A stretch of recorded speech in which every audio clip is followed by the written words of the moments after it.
Hello students, आज हम class 10 के लाइफ साइंस के चैप्टर 4 क्रम विकास एवं अनुकूलन के एक विशेष टॉपिक क्रम विकास के प्रमाण इस टॉपिक के बारे में जानेंगे। तो क्रम विकास का जो है वो प्रमाण कहाँ से मिलता है, ये हमने पिछले वीडियो में आप लोगों को थोड़ा सा बताया था। अब नेक्स्ट इस वीडियो में हम चर्चा करेंगे कि और कहाँ से क्रम विकास का जो है प्रमाण मिलता है, मतलब धीरे धीरे कैसे सरल जीवों से जटिल जीवों की जो है वो उत्पत्ति हुई। तो देखिए, क्रम विकास का प्रमाण शरीर की आंतरिक बनावट का तुलनात्मक अध्ययन। तो सबसे पहले इसका मतलब क्या है कि अगर शरीर की जो आंतरिक जो बनावट है, ठीक है, किसी भी जीव के शरीर की आंतरिक बनावट को अगर तुलनात्मक अध्ययन किया जाए, तुलनात्मक मतलब विभिन्न जीवों के शरीर की बनावट का अध्ययन करना, तभी तो तुलना कर पाएंगे, एक जीव से दूसरे जीव के शारीरिक बनावट की तुलना कर पाएंगे। ओके, तो शरीर की आंतरिक बनावट का तुलनात्मक अगर अध्ययन किया जाए तो हम लोगों को इस अध्ययन से पता चलता है कि धीरे धीरे कैसे सरल जीवों से जो है जटिल जीवों की जो है उत्पत्ति हुई। तो इसका एक एग्जाम्पल है जैसे एनालोगस एंड होमोलोगस स्ट्रक्चर। तो देखिए, एनालोगस और होमोलोगस का अर्थ क्या होता है। सबसे पहले हम लोग को जानना है ये स्ट्रक्चर समझने के पहले कि एनालोगस ऑर्गन क्या है। एनालोगस ऑर्गन को हम लोग हिंदी में कहते हैं समवृत्ति अंग। समवृत्ति अंग का अर्थ है, देखिए, भिन्न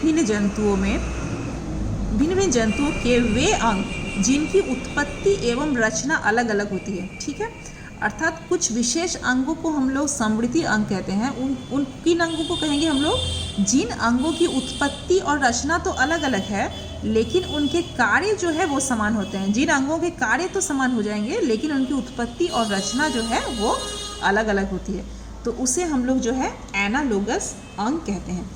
अब इसका हम लोग को एग्जाम्पल समझना होगा कि एनालोगस अंग है क्या।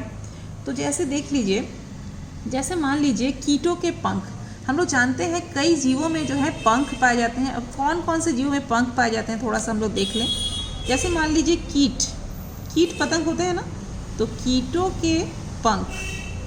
ओके, और कहाँ पे पाया जाता है, पंछियों में भी पंख जब पाए जाते हैं, पंछी के पंख। ओके, नेक्स्ट है चमगादड़ में, चमगादड़ ये जिसको बैट कहते हैं, चमगादड़ के पंख।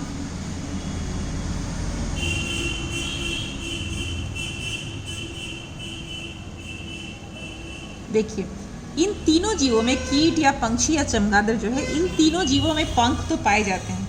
ठीक है, लेकिन इनके पंख क्या एक जैसे होते हैं देखने में? बिल्कुल नहीं, तीनों बिल्कुल ही अलग अलग होते हैं सभी के पंख जो है। तो ये सभी जो जंतु हैं, अर्थात कीट, पंछी या चमगादड़, ये सभी जंतु एक ही वातावरण में रहते हैं। ओके, और इनके पंख क्या करते हैं, इनके तीनों के जो पंख हैं वो वातावरण में उड़ने में इनको जो है सहायता करते हैं। अर्थात इनका कार्य जो है, इन तीनों का पंखों का कार्य क्या है, समान है। अर्थात तीनों के जो पंख हैं वो उड़ने में सहायता करते हैं। ओके, इनका कार्य क्या है, उड़ने में सहायता करना, उड़ने में सहायता। ओके, इनका कार्य तो ये है। लेकिन इनका जब इनका संरचना देखा जाएगा कि ये किस चीज़ से बना है, इसका मूल रचना, तो हम लोगों को ये समझ में आता है कि कीट के पंख जो है वो बने होते हैं एक काइटिन नाम के पदार्थ से। काइटिन, इस नाम के एक पदार्थ से जो है कीटों के पंख जो है बने होते हैं। पंछियों के पंख बने होते हैं परों के द्वारा, जिसको फेदर कहते हैं हम लोग, पर या फेदर के द्वारा, परों के द्वारा।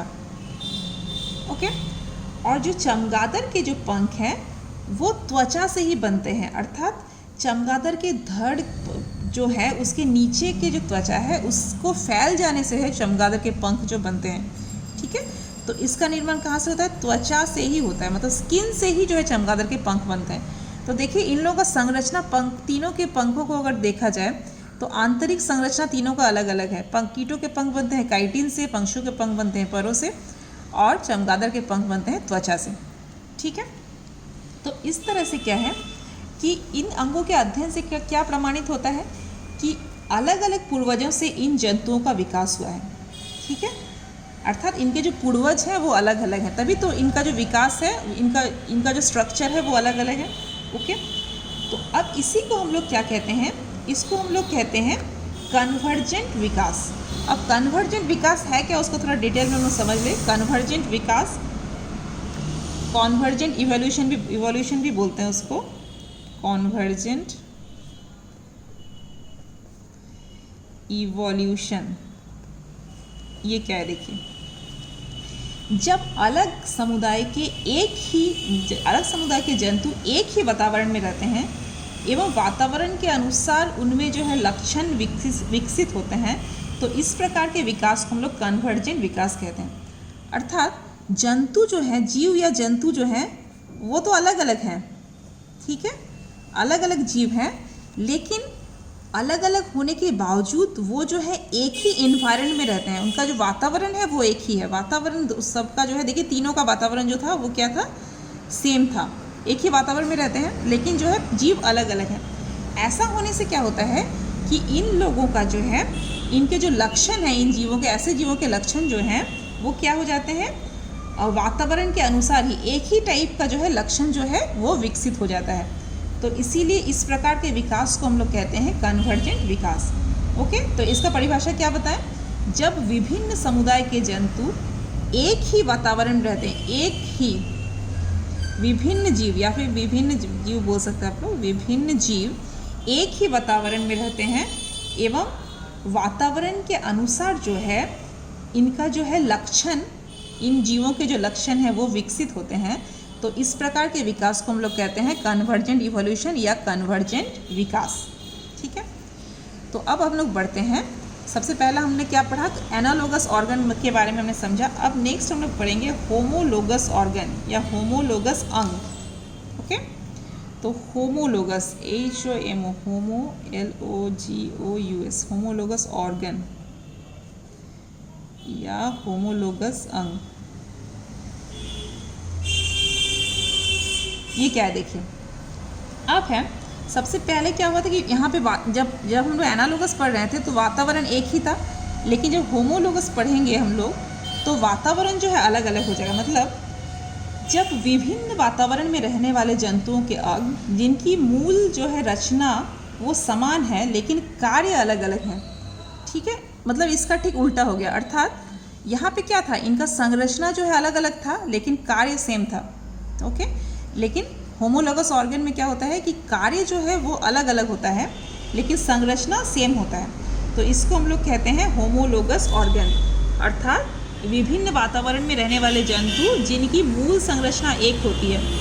ठीक है, तो होमोलोगस अंग में क्या होता है कि मूल संरचना एक होती है, मूल संरचना एक होती है, किंतु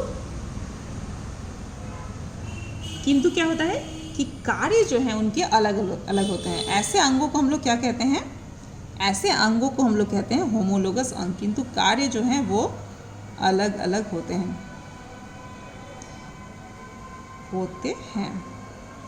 तो ऐसे ऑर्गन को हम लोग कहेंगे होमोलोगस अंग या होमोलोगस ऑर्गन। इसका अब हम लोग कुछ उदाहरण देख ले तो समझने में थोड़ा सा आसानी हो जाएगा। जैसे मान लीजिए हम लोग कुछ उदाहरण लेते हैं, जैसे चमगादड़ और छिपकली का उदाहरण या मनुष्य का। ठीक है, अब मनुष्य और छिपकली या चमगादड़, इन सब का जो है, मनुष्य या छिपकली या चमगादड़, इन तीनों का उदाहरण ले तो इनका सभी का कंकाल जो है लगभग समान है। इनका जब कंकाल देखा जाए इन तीनों का तो सब लगभग समान है, लेकिन इनके जो कार्य हैं वो अलग अलग होते हैं। अर्थात चमगादड़ में क्या होता है, चमगादड़ जो है उड़ने में उसको सहायता करता है। उस चमगादड़ का जो कंकाल है या फिर चमगादड़ का जो क्या बोलते हैं, अस्थि जो है वो क्या करता है, उसको उड़ने में सहायता करता है। ओके, छिपकली का जो अस्थि है उसको किस काम में सहायता करता है, छिपकली में जो है, छिपकली की अस्थि जो है उसको रेंगने में सहायता करती है। ओके, और मनुष्य की जो अस्थि है, अगर हाथों की अस्थि को देखा जाए तो मनुष्य के हाथों में जो अस्थियां होती है या फिर बोन होता है वो क्या करता है, किसी वस्तु को पकड़ने में सहायता करता है। ठीक है, तो अर्थात इनकी जो अस्थियां हैं, सिर्फ हाथों की अगर अस्थियों को देखा जाए, हाथों के बोन को देखा जाए, तो चमगादड़ का बोन क्या करता है कि चमगादड़ के हाथों का जो बोन है वो इसको उड़ने में सहायता करता है। ठीक है, उड़ने में सहायता करता है, सहायता। छिपकली का क्या करता है, छिपकली का करता है कि रेंगने में सहायता करता है। ओके, रेंगने में सहायता, क्योंकि हम लोग जानते हैं छिपकली जो है वो दीवारों में रेंगता है, और मनुष्य का हाथ जो है वो वस्तुओं को पकड़ने में सहायता करता है। मनुष्य के हाथों की जो वस्तुएं हैं वो वस्तुओं को पकड़ने में सहायता करता है। ठीक है, तो इसको हम लोग, इस तरह के अंगों के अध्ययन को हम लोग कहते हैं डाइवर्जेंट विकास। तो डाइवर्जेंट विकास का अगर हम लोग परिभाषा लें तो डाइवर्जेंट, पहले हम लोग पढ़े कन्वर्जेंट इवोल्यूशन, अभी भी पढ़ें। अब नेक्स्ट अब हम लोग अगर डाइवर्जेंट इवोल्यूशन करें, डाइवर्जेंट इवोल्यूशन, तो देखिए डाइवर्जेंट इवोल्यूशन का मतलब क्या हुआ, जब एक ही समुदाय के प्राणी जो है भिन्न भिन्न वातावरण में रहने के कारण अलग अलग लक्षण विकसित हो जाए, तो हम लोग उसको कहते हैं डाइवर्जेंट इवोल्यूशन। तो अर्थात डाइवर्जेंट इवोल्यूशन की क्या विशेषता है, इसमें क्या है, एक ही समुदाय के प्राणी हैं। तो इसका सबसे पहला है एक ही समुदाय के प्राणी, मतलब एक ही समुदाय मतलब क्या, एक ही जाति के प्राणी, समुदाय के प्राणी हैं, ओके, लेकिन ये भिन्न वातावरण में रहते हैं, भिन्न वातावरण में रहते हैं। ऐसा होने से क्या होता है, उनके जो लक्षण हैं अलग अलग हो जाते हैं, भिन्न भिन्न लक्षण जो है वो विकसित हो जाते हैं, क्योंकि वातावरण अलग होने से लक्षण भी बदल जाते हैं उन लोगों के। ठीक है, तो भिन्न भिन्न लक्षण विकसित हो जाते हैं,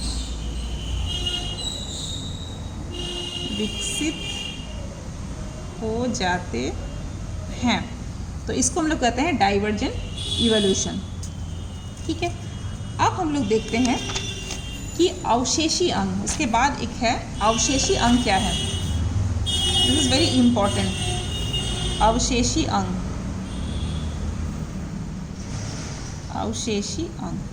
देखिए अवशेषी अंग जो है ये क्या है, इसको समझिए।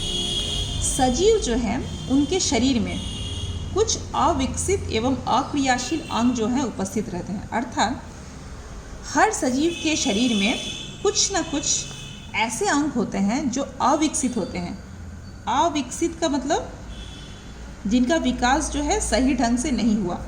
और क्या होता है, ये अंग जो है अक्रियाशील, अक्रियाशील का मतलब जो कार्य भी सही ढंग से नहीं करते, क्रिया नहीं करते सही ढंग से। तो इन अंगों को जो कार्य नहीं कर सकते और अविकसित होते हैं, ऐसे अंगों को हम लोग क्या कहते हैं, अवशेषी अंग। ठीक है, इन अंगों को हम लोग कहते हैं अवशेषी अंग। अब अवशेषी अंग का कुछ अगर एग्जाम्पल लें तो क्या क्या है, जैसे मान लीजिए अवशेषी अंग का एक उदाहरण, अगर मनुष्य का आँख को देखा जाए, आई, मनुष्य के आईज में यहाँ पे बिल्कुल कोने में इधर देखिए, यहाँ पर एक विशेष प्रकार का झिल्ली पाया जाता है। इस झिल्ली का नाम है निमेशक झिल्ली। इस झिल्ली का नाम होता है निमेशक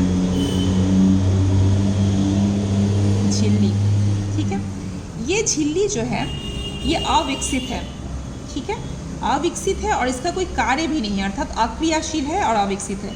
तो निमेशक झिल्ली क्या हो गया, अवशेषी अंग का एक उदाहरण हो गया। ठीक है, ठीक वैसे ही और भी बहुत सारे अवशेषी अंग जो हैं पाए जाते हैं विभिन्न जीवों में। इसके बाद नेक्स्ट हम लोग जानेंगे कि रीढ़धारियों के हृदय की आंतरिक संरचना का तुलनात्मक अध्ययन। अब हम लोग हृदय की संरचना देखेंगे और उसके माध्यम से देखेंगे किस तरह से हम लोग क्रम विकास का जो है एग्जाम्पल हम लोगों को मिलता है। तो नेक्स्ट पॉइंट है रीढ़धारियों के हृदय की, रीढ़धारी मतलब मेरुदंड जिसको बोलते हैं,